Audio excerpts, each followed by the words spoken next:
أنزلنا هذا القرآن على جبل لرأيته خاشعا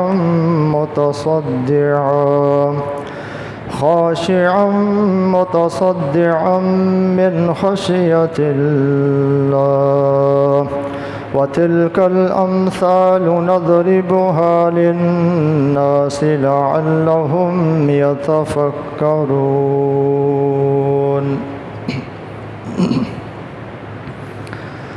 اللہ رب العالمین نے قرآن مجید میں ارشاد فرمایا ہے، اگر ہم اس قرآن کو کسی پہاڑ پر نازل فرماتے تو آپ دیکھتے وہ اللہ کے خوف سے جھک جاتا، ٹکڑے ٹکڑے ہو جاتا۔ اور ہم یہ مثالیں لوگوں کے لیے بیان کرتے ہیں تاکہ لوگ غور اور فکر کریں۔ قرآن مجید فرقان حمید 28واں پارہ سورہ حشر کی آیت نمبر 21 آپ حضرات نے سننے کی سعادت حاصل کی ہے۔ اللہ رب العالمین نے قرآن مجید کے اندر بے شمار مثالیں بیان فرمائی ہیں۔ ان مثالوں کے ذریعے اللہ رب العالمین اپنے بندوں کو سمجھانا چاہتا ہے۔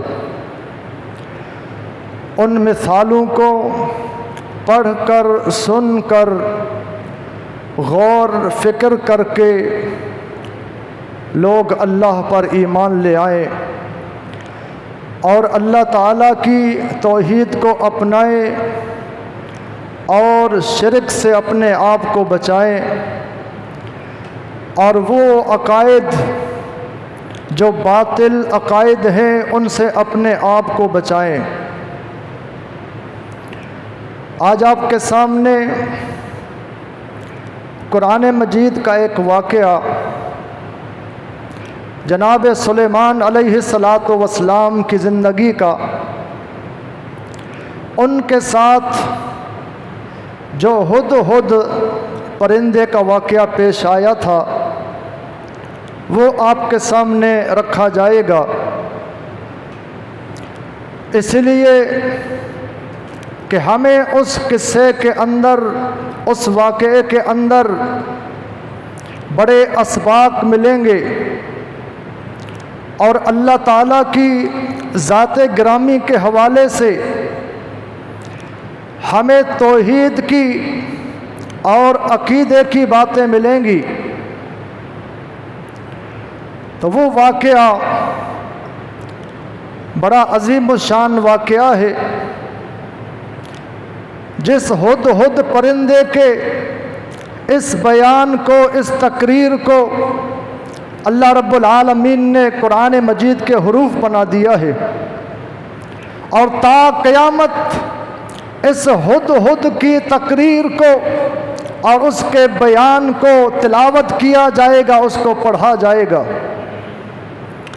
کتنا خوش نصیب یہ پرندہ ہے کہ اللہ رب العالمین نے اس کا نام، اس کا کام اور اس کے کارنامے اپنی کتاب کے اندر درج فرمائے ہیں۔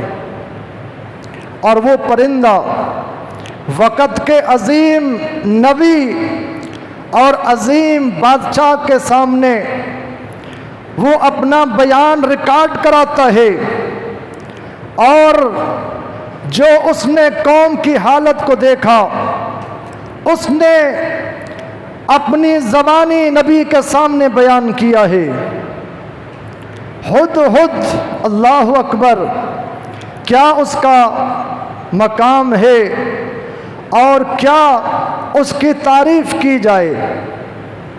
بہرکیف جناب سلیمان علیہ السلام کی شخصیت اور ذات گرامی تعارف کے محتاج نہیں ہے۔ اللہ رب العالمین نے انہیں نبوت سے اور بادشاہت سے نوازا تھا۔ سورہ نمل کے اندر یہ ہدہد کا واقعہ مختصر بیان کیا گیا ہے اس کو آپ کے سامنے رکھا جائے گا۔ جناب سلیمان علیہ السلام کے حوالے سے قرآن نے کیا کہا؟ وَحُشِرَ لِسُلَيْمَانَ جُنُودُهُ مِنَ الْجِنِّ وَالْإِنسِ وَالطَّيْرِ فَهُمْ يُوزَعُونَ۔ فرمایا کہ سلیمان علیہ السلام کے لیے اللہ تعالیٰ نے جنوں کو، انسانوں کو اور پرندوں کو جمع کر لیا تھا، اور ان کی الگ الگ اللہ نے تقسیم بنائی تھی۔ اللہ اکبر! جس طرح ہر ملک کے اندر 3 قسم کی فوج پائی جاتی ہے، ایک نیوی کی فوج، ایک آرمی کی فوج، ایک ایئر فورس کی فوج پائی جاتی ہے، باقی فوجیں اس کے ضمن میں ہوتی ہیں۔ شاید اس قرآن کی روشنی میں ہمارے ہاں ان کا انتخاب کیا جاتا ہے۔ اللہ اکبر! جناب سلیمان علیہ السلام کے لیے اللہ تعالیٰ نے 3 لشکروں کا، 3 فوجوں کا بندوبست فرمایا تھا۔ ایک فوج جنوں کی ہے، ایک فوج انسانوں کی ہے، اور ایک فوج پرندوں کی ہے۔ اس کے ضمن کے اندر اور بھی جانور چوپائے پائے جائیں گے، لیکن بالخصوص اللہ تعالیٰ نے ان 3 لشکروں کا ذکر فرمایا ہے۔ سمجھیے ان کے ہاں بھی جنات نیوی کی فوج ہے، انسان آرمی کی طرح، اور پرندے اڑنے والے ایئر فورس کی طرح۔ اللہ اکبر! تو قرآن سے لوگوں نے کیا کیا معلومات لی ہے، اور لوگوں نے قرآن سے کیا کیا رہنمائی لی ہے، اسی طرح آج ہمارے ہاں بھی اللہ کے فضل سے اس طرح کی فوجیں پائی جاتی ہیں کہ پانی کی فوج ہے، اور خشکی کی فوج ہے، ہواؤں کی فوج ہے، اس کے علاوہ دیگر ملک کے حالات کو کنٹرول کرنے کے لیے سپاہی، رینجرز اور دیگر سرگرم طبقے نظر آتے ہیں۔ اللہ رب العالمین نے یہ خصوصیت اپنے پیغمبر کو عطا فرمائی کہ ان کے سامنے یہ لشکر جمع ہوتے تھے، اور آپ پرندوں کی زبان کو سمجھا کرتے تھے اور ان سے کلام کیا کرتے تھے۔ ایک مرتبہ کا واقعہ آیا، قرآن کہتا ہے وَتَفَقَّدَ الطَّيْرُ فَقَالَ مَا لِي أَرَى الْهُدْهُدَ فَقَالَ مَا لِي أَرَى الْهُدْهُدَ أَمْ كَانَ مِنَ الْغَائِبِينَ۔ پوچھا کہ کیا بات ہے، ہدہد نظر نہیں آ رہا، اس کو آپ نے گم پایا کہ وہ آپ کے سامنے موجود نہیں تھا۔ تو قرآن کہتا ہے وَتَفَقَّدَ الطَّيْرُ، پرندے کو آپ نے گم پایا۔ آپ نے سوال کیا کہ مَا لِيَ أَرَى الْهُدْهُدَ أَمْ كَانَ مِنَ الْغَائِبِينَ، کیا وجہ ہے میں ہدہد کو نہیں دیکھ رہا، یا وہ موجود نہیں ہے، غیر حاضر ہے، یا پھر میری نظر اس پر نہیں پڑ رہی۔ آپ نے یہ پوچھا کہ یہ پرندہ کیوں غیر حاضر ہے؟ یہاں بڑا نقطہ محدثین نے بیان کیا ہے کہ ذمہ دار آدمی، قیادت کرنے والا آدمی، اس کی ذمہ داری ہے کہ ہر فرد کی خبر لے، ہر چھوٹے بڑے کی معلومات کرے کہ وہ کہاں ہے، کیوں غائب ہے، ہمیں نقصان تو نہیں پہنچا سکتا، ہمارے لیے کوئی خرابی کا سبب تو نہیں بنے گا۔ باقاعدہ حاضری کا سسٹم، مردم شماری کا سسٹم کہاں سے لیا؟ اسی قرآن سے لیا گیا ہے۔ جناب رسول اللہ صلی اللہ علیہ وسلم جب کسی مشن پر، کاروائی پر جاتے تھے، صحابہ کرام کی تعداد کو گنا کرتے تھے تاکہ معلوم ہو ہمارے ساتھی کتنے ہیں، کم ہو جائیں تو پتہ چلے کون کم ہوئے، کون غائب ہو گئے۔ یہیں سے لوگوں نے مردم شماری، کلاس میں حاضری کا سسٹم لیا۔ استاد کے لیے ضروری ہے طلباء کی حاضری لگائے، معلومات کرے کون حاضر ہے کون غیر حاضر ہے۔ یہی طریقہ چل رہا ہے مدارس کے اندر، اسکولوں کے اندر۔ تو آپ نے معلومات لی کہ ہدہد پرندہ کیوں نظر نہیں آ رہا، کہیں پیچھے چھپا ہوا ہے یا کہیں وہ نہیں آیا تو یہ بغیر اجازت کے غائب کیوں ہوا ہے؟ آگے سخت الفاظ میں کیا کہتے ہیں؟ کہتے ہیں لو عذبنہ عذابا شدیدا او لا یاتینی بسلطان مبین، فرمایا کہ میں یا تو اسے ضرور سخت سزا دوں گا، اگر بغیر اجازت کے بغیر بتائے وہ کہیں گیا ہے میرے پاس حاضر نہیں ہوا تو اس کو سخت سزا دی جائے گی۔ اگرچہ ہدہد ہے، پرندہ ہے، لیکن ایک امیر کے ماتحت اس کو بتا کے جانا چاہیے تھا، اگر کہیں گیا ہے تو اس کو یہ معلومات دینی چاہیے تھی۔ کہا کہ یا تو اسے سخت سزا دوں گا او لأذبحنہ، قرآن کہتا ہے یا اسے میں ذبح کر دوں گا، یا اس کی سزا یہ ہوگی ذبح کر دوں گا، اس کو قتل کر دوں گا۔ قتل یہ سزا ہے، اس سے کم سزا یہ کہ اس سے سخت اذیت دوں گا۔ یا یہ بات کہی او لیاتینی بسلطان مبین، یا میرے سامنے واضح اپنا عذر پیش کرے، اپنا ریزن پیش کرے کہ میری مجبوری تھی، میں نہیں آ سکا، میں کہیں گیا ہوا تھا۔ عذر ہوتے ہیں، طبیعت ناساز تھی، کہیں کام سے جانا پڑا، یہ اپنا عذر اس نے بیان کرنا ہوگا۔ اللہ اکبر۔ تو جناب سلیمان علیہ السلام نے یہ تین باتیں ارشاد فرمائی۔ فَمَكَثَ غَيْرَ بَعِيدٍ، قرآن کے الفاظ سورہ نمل میرے سامنے ہیں، 19واں پارہ ہے۔ قرآن کہتا ہے ابھی زیادہ دیر نہیں ٹھہرے تھے، جناب سلیمان علیہ السلام کو زیادہ وقت نہیں گزرا، انتظار کیا۔ فَمَكَثَ غَيْرَ بَعِيدٍ، ابھی زیادہ دیر نہیں ہوئی تھی کہ ہدہد وہاں سے آ گیا، ہدہد پرندہ آ گیا۔ ہدہد کا تعارف پیش نہیں کرنا چاہوں گا، وقت بڑا کم ہے، بڑا خوبصورت پرندہ ہے، اس کے اندر بڑی صلاحیت ہے، اس کے سر پہ اللہ نے تاج رکھا ہے۔ یہاں لوگوں نے غلط تفسیر بھی بیان کی ہے کہ یہ پرندہ پانی کو تلاش کر لیتا ہے۔ یہ وضاحت کرتا چلوں، لوگوں نے یہ تفسیروں کے اندر بات کہی، ہمارے ہاں خطبہ اس بات کو بیان کرتے ہیں، لیکن احتیاط کرنا چاہیے کہ جناب سلیمان علیہ السلام نے اس پرندے کو اس لیے رکھا تھا کہ جہاں پانی کی نوبت آتی تھی یہ پرندہ اوپر سے زمین کے نیچے جانچ لیتا تھا کہ یہاں پر پانی ہے۔ یہ بات ثابت نہیں ہے، اگر ایسی بات ہوتی آپ کے پاس جنات کی فوج تھی، آپ کے پاس نیوی کی فوج موجود ہے، جنات کی شکل میں جو سمندر میں گوتے لگاتے ہیں، زمین کے اندر گھس جاتے ہیں، اور جو ملکہ سبا کا تخت تھا پلک جھپک کے اندر کیا ہے اس نے آپ کے سامنے پیش کر دیا، تو پانی کون سی دور کی بات ہے، پانی لانا کون سا مشکل ہے۔ آپ کے پاس تو ایسے جنات، ایسے علم والے عفریت موجود تھے، قرآن نے اس کا آگے ذکر کیا ہے، جنات عفریت بڑے طاقتور، پلک جھپکنے میں یمن سے کیا ہے فلسطین کے اندر آپ کے پاس ملکہ سبا کا تخت لے کر آ گئے تھے، تو پانی کون سا مشکل ہے۔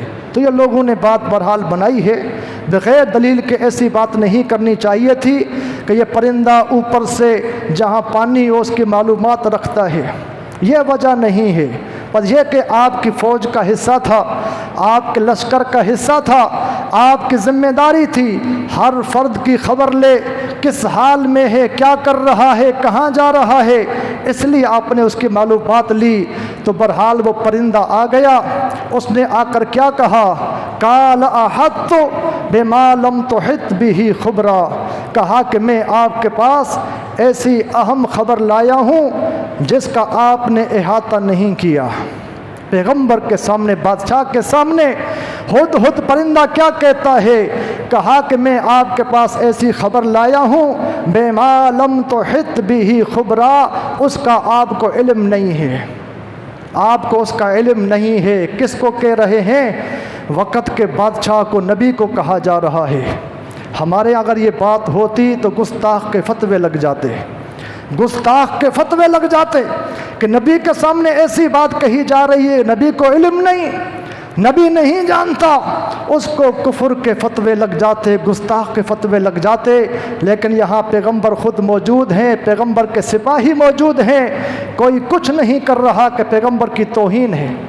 یہ پیغمبر کی توہین نہیں، پیغمبر کو جو اللہ نے علم دیا وہی پیغمبر جانتے ہیں، اس سے بڑھ کر نہیں جانتے۔ جو غیب کا علم اللہ نے پیغمبروں کو نہیں دیا، عظیم رسول عظیم نبی بھی وہ غیب نہیں جان سکتے۔ اور یہاں نقطہ بیان کرتا چلوں، ہدہد کے پاس خبر ہے، ہدہد کے پاس ایسا علم، ایسی خبر ہے، جبکہ ہدہد نبی نہیں ہے، ہدہد کے پاس وحی نہیں آ رہی۔ توجہ چاہیے، ہدہد کے پاس خبر ہے، نبی نہیں ہے۔ ادھر پیغمبر سلیمان علیہ السلام اللہ کے نبی ہیں، لیکن وہ خبر ان کے پاس نہیں ہے۔ اندازہ کیجئے، آپ نبی ہیں لیکن آپ کو وہ خبر نہیں، لیکن ہدہد نبی نہیں، غیر نبی ہے، لیکن اس کے پاس وہ خبر ہے۔ اور یہ بھی یاد رہیے، خبر ملنے سے کوئی نبی نہیں ہو جاتا۔ ہدہد نبی نہیں ہو سکا، یہ نہیں کہا جائے گا ہدہد کے پاس کوئی خبر تھی تو ہدہد نبی بن گیا۔ خبر ملنے سے نبی نہیں بن جاتا، نبی اللہ کی وحی سے بنتا ہے۔ جس کو اللہ نبی اور رسول بناتا ہے، نبی اور رسول وہی ہو سکتا، اس کے علاوہ کوئی بھی نبی رسول نہیں ہو سکتا۔ اندازہ کیجئے، پیغمبر کے پاس غیب کا علم نہیں، غیب کی خبر اللہ بتاتا ہے یا اللہ اپنے ذرائع سے بتاتا ہے۔ ہدہد آپ کو بتا رہے ہیں کہ میں آپ کو اہم خبر بتانے جا رہا ہوں، بما لم تحط بہ خبرا، جس خبر کا آپ کو علم نہیں ہے۔ اندازہ کیجئے، انبیاء کے بارے میں غلو نہیں کرنا چاہیے۔ پوری انسانیت میں سب سے اونچا مقام، سب سے اعلیٰ مقام اللہ کے انبیاء کرام کا ہے، لیکن پیغمبروں کی شان میں غلو نہیں کرنا چاہیے کہ وہ ما کان وما یکون کا علم رکھتے تھے، جو کچھ ہوا، جو کچھ ہونے والا، اس کا علم رکھتے تھے۔ یہ پیغمبروں کی عزت احترام نہیں بلکہ پیغمبروں کی گستاخی ہے۔ اللہ کی صفات میں شریک کرنا ہے۔ علم غیب اللہ کا خاصہ ہے، عالم الغیب اللہ کی ذات ہے۔ اگر پیغمبروں کو بھی عالم الغیب تصور کیا جائے، اللہ کی صفات میں شریک قرار دیا جائے گا، جو کہ پیغمبروں کی گستاخی ہے۔ اللہ تعالیٰ کے بارے میں یہ بے ادبی ہے کہ اللہ کی صفات انبیاء کو دینا۔ بہرحال آگے کیا کہتا ہے ہدہد، وَجِئْتُكَ مِن سَبَإٍ بِنَبَإٍ یقین، میں سبا سے آپ کے پاس پکی خبر لایا ہوں۔ قرآن کے الفاظ، بِنَبَإٍ یقین، یقینی خبر لے کر آیا ہوں۔ سبا ایک آدمی کا نام تھا، اس کے نام پہ ایک قوم بن گئی، قوم سے ایک ملک بن گیا جو یمن کے قریب ہے سبا کے نام سے۔ جناب سلیمان علیہ السلام فلسطین کے اندر ہیں اور ہدہد یمن گیا ہوا ہے، یمن کے علاقے سبا کی خبر آپ کو بتا رہا ہے۔ جئتک من سبأ بنبأ یقین، کہ آپ کے پاس میں سبا قوم کی، وہاں کے ملک کی ایک خبر لایا ہوں جو یقینی ہے، جھوٹی نہیں ہے، کیونکہ کہتا ہے میں نے خود دیکھا ہے۔ آگے الفاظ کیا کہتے ہیں کہ میں نے خود دیکھا ہے۔ دیکھنے کا الفاظ بتا رہے ہیں، کوئی خبر دینی ہو تو خبر وثوق کے ساتھ بتانی چاہیے، یہ نہیں کہ میں نے فلاں سے سنا، مجھے فلاں نے بتایا، گواہیاں ہونی چاہیے، خود دیکھا ہو، بات کرنے والا سچا ہو، تب اس کی خبر کا اعتبار ہوگا، تب اس کی خبر کو سچا مانا جائے گا۔ اب یہاں دیکھیں، جناب سلیمان علیہ السلام نے کوئی جلدی نہیں کی، اس کو سزا نہیں دی، اس کو ذبح قتل نہیں کیا، اس کو نکالا نہیں، بلکہ تسلی کی کہ دیکھیں یہ کیا عذر پیش کرتا ہے، سچ بولتا ہے کہ جھوٹ بولتا ہے۔ تو چاہیے، ذمہ دار کو چاہیے کہ فیصلہ کرتے ہوئے تسلی سے کام لے، جلد بازی سے کام نہ لے، بات ثابت ہو جائے، بات سچی ہو، اس کے مطابق فیصلہ کرنا چاہیے۔ تو پیغمبر نے کیا کیا؟ ابھی تک کوئی فیصلہ نہیں کیا، وہ جب خبر بتا رہا ہے، واقعہ بتا رہا ہے، جب پتہ چل گیا یہ خبر سچی ہے تو اس کے بارے میں خاموشی اختیار کی، کوئی آگے قدم نہیں اٹھایا، کوئی آگے فیصلہ نہیں کیا۔ تو یہ ہمیں قرآن سکھا رہا ہے، ہمیں شریعت سکھا رہی ہے کہ جو ذمہ دار ہوتے ہیں ان کی ذمہ داری ہے کہ وہ کیا کریں، جو بات ہو اس کو صحیح سمجھ کر، سن کر، تصدیق کر کے۔ تو جناب سلیمان علیہ السلام نے کیا کیا؟ اسی پر عمل کیا، کوئی جلد بازی نہیں کی، بلکہ اس کی خبر تک انتظار کیا۔ اس نے خبر بتائی کہ میں سبا قوم سے آیا ہوں، سبا کے ملک سے آیا ہوں۔ وہ کیا اہم خبر ہے؟ انی وجدت امرأۃ تملکہم، فرمایا کہ میں نے عورت کو پایا ہے، عورت ان کی حکمران ہے۔ قوم سبا کا جو علاقہ ہے وہاں کی عورت حکمران ہے، یہ میں وہاں خبر لایا ہوں۔ یہ کون کہتا ہے؟ پرندہ کہتا ہے، ہدہد کہتا ہے کہ عورت کی حکمرانی تعجب خیز ہے، مردوں پر عورت حاکم، مردوں پر عورت حکمرانی کر رہی ہے، یہ میں خبر آپ کو بتا رہا ہوں۔ پہلی بات تو یہ ان کی حکمران عورت ہے۔ یا ہماری بھیلوں کے لیے، خواتین کے لیے سبق ہے، جو چاہتی ہے خواتین مردوں کے برابر ہونی چاہیے، خواتین کے حقوق مردوں کے برابر ہونے چاہیے۔ اسلام نے ظلم کیا، عورتوں کو حقوق نہیں دیے، نہیں محترم بھائیوں، اسلام نے سب کے برابر کے حقوق دیے۔ عورت کمزور ہے، عورت حکمران نہیں بن سکتی، مرد بن سکتا ہے۔ اللہ نے مردوں کو عورتوں کا حاکم بنایا ہے، گھر کے اندر بھی شوہر کو بیوی کا حاکم بنایا ہے۔ اس پر عمل کریں گے تو خیر اور برکت ہوگی۔ تو ہدہد پرندہ ہے، انسان نہیں ہے۔ وہ کہتا ہے وجدتہم انی وجدت امرأۃ تملکہم، میں نے عورت کو پایا۔ اس کا لوگ نام بلقیس بیان کرتے ہیں، صحیح حدیث میں تو نہیں آیا، قرآن میں تو نہیں آیا، یہ اسرائیلی روایات ہیں، تفسیروں کی باتیں ہیں۔ تو ملکہ سبا ہی کہنا چاہیے، نام کے بغیر ملکہ کہنا چاہیے کہ وہاں کی ملکہ کو اس نے پایا، حکمرانی کر رہی تھی۔ وَأُوتِيَتْ مِنْ كُلِّ شَيْءٍ، اس کو ہر چیز دی گئی ہے، ہر قسم کی فراوانی اس کے پاس تھی، کوئی کمی نہیں تھی۔ میں نے وہاں یہ حال دیکھا عورت کا، ان کے پاس ہر طرح کی کیا ہے؟ نعمت موجود ہے۔ وَلَهَا عَرْشٌ عَظِيمٌ، اس کے پاس بڑا تخت موجود ہے، جیسے بادشاہوں کے پاس تخت ہوتا ہے، اور ان کے لیے مسند ہوتی ہے، کرسی ہوتی ہے، اس کے لیے بھی بڑی عظیم الشان کرسی ہے اور منصب ہے۔ یہاں لوگوں نے اس کو ناپنے کی کوشش بھی کی ہے، 80 گز لمبی تھی، 40 گز چوڑی تھی، اور اوپر تھی، نیچے تھی۔ بہرحال یہ ساری باتیں ثابت نہیں ہیں، یہ ساری باتیں ثابت نہیں ہیں۔ اس کے لیے اتنا بڑا مکان، بڑی فیکٹری چاہیے جس میں رکھا جائے۔ بس یہ ہے کہ بڑی اس کی خوبصورت کرسی تھی اور سجا ہوا اس کا مسند تھا، لیکن لمبائی چوڑائی کی تعین کسی قرآن و حدیث میں نہیں آئی، اسرائیلی باتیں ہیں، تاریخی باتیں ہیں۔ تو بہرحال اس نے آگے جو اہم بات کہنا چاہی، ایک تو یہ بات کہ مردوں پر عورت حکمران ہے، اور دوسری بات یہ ہے وجدتها وقومها يسجدون للشمس، میں نے ملکہ کو پایا اور اس کے لشکر کو پایا کہ وہ سورج کو سجدہ کرتے ہیں، وہ سورج کے پجاری ہیں۔ وجدتها وقومها يسجدون للشمس من دون اللہ، اللہ کو چھوڑ کر وہ سورج کو سجدہ کرتے ہیں۔ یہ میں خبر آپ کے پاس لایا ہوں، جو آپ کے پاس اس کا علم نہیں تھا، آپ کو وہاں کی معلومات نہیں تھی۔ فلسطین سے یمن میں کیا ہو رہا ہے، سبا قوم کس کی عبادت کر رہی ہے، یہ میں دیکھ کر آیا ہوں اپنی آنکھوں کے ساتھ۔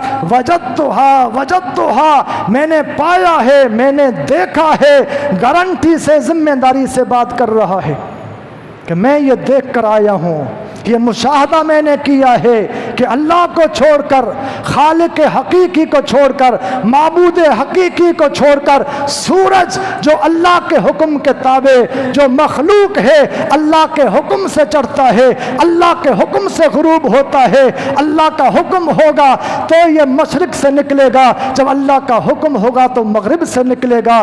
اس کے ہاتھ میں کچھ بھی نہیں، لیکن یہ پوری قوم اپنے سردار کے ساتھ اس کے سامنے سجدہ کر رہی ہے۔ وَزَيَّنَ لَهُمُ الشَّيْطَانُ أَعْمَالَهُمْ، ان کو شیطان نے بہکایا ہے، اس شرک پر ان کو شیطان نے لگایا ہے کہ یہ کام صحیح نہیں، یہ شیطان کی حرکت ہے۔ وَزَيَّنَ لَهُمُ الشَّيْطَانُ أَعْمَالَهُمْ فَصَدَّهُمْ عَنِ السَّبِيلِ، ان کو شیطان نے حق سے روک دیا ہے۔ جو توحید کا راستہ تھا، جو فطرت کا راستہ تھا، اس سے کیا ہے ان کو شیطان نے روکا ہوا ہے اور ان کو یہ راستہ مزین کر کے دکھایا ہے۔ فَهُمْ لَا يَهْتَدُونَ، ان کو ہدایت نہیں مل رہی کہ ہمارا رب کون ہے۔ تو یہ واقعہ آپ کے سامنے پیش کیا گیا۔ جناب سلیمان علیہ السلام کے سامنے ہدہد پرندے نے پیش کیا۔ کون ہے؟ پرندہ ہے، کوئی عالم نہیں، کوئی طالب علم نہیں، کوئی پی ایچ ڈی کیا ہوا نہیں، کوئی ایجوکیٹڈ نہیں، کوئی بڑا پڑھا لکھا نہیں، بلکہ چھوٹا سا پرندہ ہے۔ اس کو یہ پتا ہے کہ سجدہ اللہ کا حق ہے، عبادت اللہ کا حق ہے، غیر اللہ کے لیے نہ رکوع روا ہے، غیر اللہ کے لیے نہ سجدہ روا ہے۔ تو اس نے تعجب کرتے ہوئے کہ یہ لوگ عقل مند لوگ کیا کر رہے ہیں، سورج کو پوج رہے ہیں، اس کے سامنے جھک رہے ہیں۔ ابھی سانگڑ کے اندر اللہ اکبر، اگر یہ پرندے یہاں بھی ہوتے، ہدہد سمجھدار پرندے جو پیغمبروں کے پاس تھے وہ بھی سمجھدار تھے، ہمارے پرندے بھی سمجھتے ہوں گے لیکن بول نہیں سکتے۔ جگہ جگہ آپ کو ملے گا نئے سے نئے شرک کے دروازے کھولے جا رہے ہیں۔ معاف کیجئے گا، ابھی سانگڑ کے اندر بتا رہا تھا، وہاں پر ایک چھوٹا سا درخت ہے، وہاں پر شلواریں لٹکائی جا رہی تھی۔ شلواریں، جو شلوار لٹکائے گا اس کی حاجت پوری ہوگی۔ انا للہ و انا الیہ راجعون۔ وہاں پانی کا ہیڈ پمپ لگا ہوا ہے، جو بھی آتا ہے وہاں وضو کرتا ہے، نہاتا ہے اور پھر اپنی شلوار کو اس کے اوپر لٹکا دیتا ہے۔ جو شلوار کو لٹکائے گا اس کی حاجت پوری ہو جائے گی۔ کتنا افسوس ہے، اگر ہدہد یہ دیکھتا تو کیا کہتا، یہ کیسی قوم ہے کہ اللہ کو چھوڑ کر شلوار کی پوجا کرتی ہے، درخت کی پوجا کرتی ہے، کہ شلوار کیا ہے وہاں لٹکا رہی ہے۔ جو بھی شلوار کا نذرانہ پیش کرے گا، بڑا ہو یا چھوٹا ہو، اس کی حاجت پوری ہو جائے گی۔ کتنا افسوس ہے ہم پر۔ اتنا واضح قرآن کا یہ پیغام، پیارے پیغمبر کی ساری زندگی توحید پر، صحابہ کرام کا درس توحید پر، سب سمجھا کر گئے، لیکن اسی پیغمبر کا کلمہ پڑھنے والے، اسی پیغمبر کی سیرت کو اپنانے والے، محبت کا دم بھرنے والے، جہاں جہاں آپ دیکھیں گے کوئی کیا کر رہا ہے، کوئی کیا کر رہا ہے۔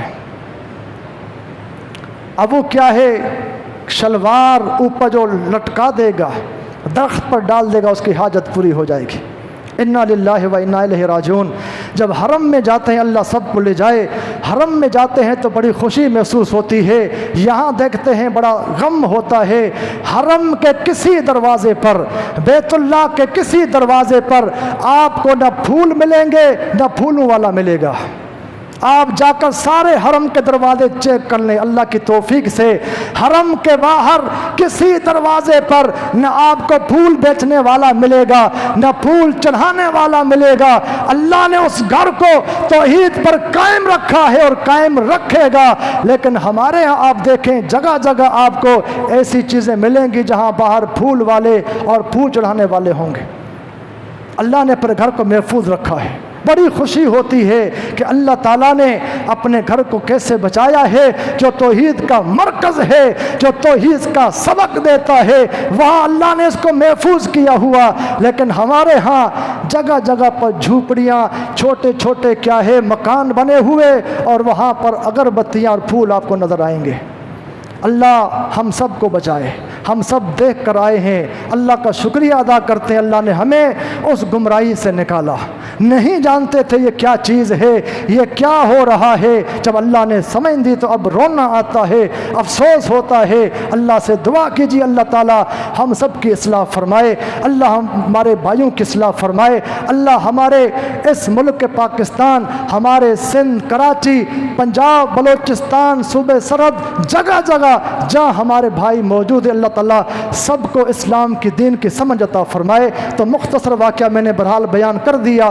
جو اہم بات تھی بیان کر دی، بات تو آگے لمبی ہو سکتی ہے، تو خلاصہ یہ تھا کہ ہدہد نے کیا ہے یہ تعجب کے انداز میں آ کر خبر دی کہ یہ قوم شرک کر رہی ہے اور ان کی ملکہ وہ حکومت کر رہی ہے مردوں پر، اور سب مل کر رب کو اللہ کو چھوڑ کر سورج کو سجدہ کر رہے ہیں۔ وہ سورج تھا اور ہمارے ہاں نہ جانے کیا سے کیا چیزیں بنائی ہوئی ہیں، ان کے لیے کیا ہے نذرانے، چڑھاوے، پھول، چادریں، نہ جانے کیا سے کیا ہو رہا ہے۔ تو یہ قرآن کی سورت پڑھیے، ہدہد کا تفسیر، اس کا بیان، اس کی تقریر پڑھیے، جو کچھ کا اللہ تعالیٰ مجھے بھی آپ تمام بھائیوں کو عمل کی توفیق عطا فرمائے۔ اللہ ہم سب کی اصلاح فرمائے، آمین۔ وما علینا الا البلاغ المبین۔